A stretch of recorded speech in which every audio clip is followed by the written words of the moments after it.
Assalamualaikum warahmatullahi wabarakatuh. Perkenalkan, nama saya Tri Ayu Margareta, mahasiswi dari jurusan Administrasi Bisnis dengan nomor NIM 0528773006. Di sini saya ingin menyebutkan dan menjelaskan 3 macam dari terms yang ada. Yang pertama yaitu adalah terms konotasi.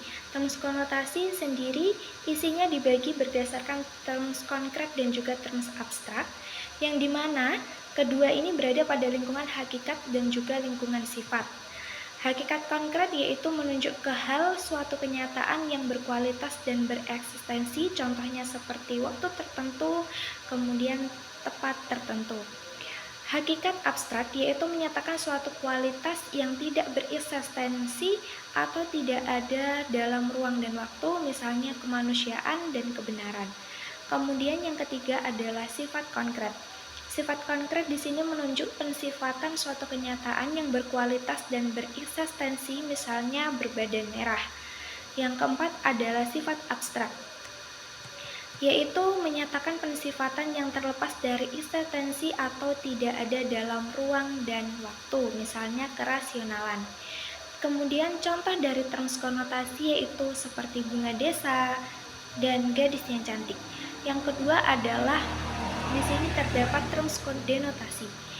Terms denotasi dapat dibedakan menjadi umum dan juga khusus. Term umum yaitu dapat mencakup keseluruhan hal yang ditunjuk, tiada terkecualinya, dibedakan antara dua macam yaitu universal dan juga kolektif.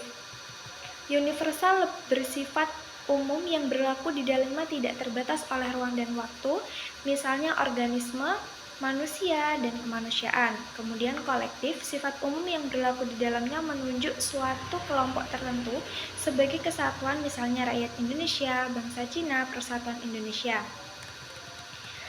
Kemudian yang kedua adalah terms khusus, yaitu hanya menunjuk sebagian dari keseluruhan sekurang-kurangnya satu bagian atau satu hal. Term khusus juga dibedakan antara dua macam, yaitu yang pertama, terdapat partikular arti khusus yang berlaku di dalamnya hanya menunjuk sebagian tidak tertentu dari suatu keseluruhan. Misalnya, sebagian manusia, ada mahasiswa, sebagian yang dapat hidup di air, beberapa pejabat, pemerintah, khusus partikular disebut eksistensial. Kemudian terdapat singular. Sifat khusus yang berlaku di dalamnya hanya menunjuk pada satu hal atau suatu himpunan yang mempunyai hanya satu anggota. Misalnya Presiden pertama Republik Indonesia, seorang proklamator yang menjadi presiden. Khusus singular sering juga disebut dengan individual. Contoh, term umum yaitu organisme, sedangkan term khusus itu hewan. Namun, term umum dapat menjadi khusus ketika dibandingkan dengan term keseluruhan yang mencangkupnya. Kemudian, term yang ketiga terdapat term berdasarkan predikamen, yaitu predikamen yang dimasukkan ialah cara beradanya sesuatu yang masih asing dan ingin mengetahui lebih dalam lagi, maka pertama yang perlu ditempuh ialah mengadakan penguraian secara kategori. Predikamen dibedakan menjadi dua, terdapat predikamen substansi dan juga predikamen aksidensia. Predikamen substansi yakni hakikat zat terdapat dalam diri yang dapat berdiri sendiri sebagai pendukung sifat-sifat yang termasuk dalam predikamen ini, yaitu manusia, hewan, pohon, yaitu semua pengertian atau predikat yang dinyatakan dalam kata dalam gramatika umumnya disebut dengan kata-kata substantif. Kemudian terdapat predikamen aksidensia, merupakan kumpulan zat yang ada 9 sifat, yaitu kuantitas, kualitas, aksi, pasi, relasi, ruang, waktu, posisi, dan juga keadaan. Contohnya adalah manusia adalah makhluk rasional. Manusia dikategorikan sebagai substansi. Itulah beberapa jenis dan juga penjelasan dari terms. Kemudian dari soal yang kedua yaitu mengenai sesat fikir. Sesat fikir adalah kekeliruan dalam penalaran berupa pembuatan kesimpulan dengan langkah-langkah yang tidak sah karena melanggar kaidah-kaidah logika maupun berupa perbincangan yang bercorak menyesatkan karena sengaja atau tidak sengaja memasukkan hal-hal yang membuat kesimpulannya tidak sah.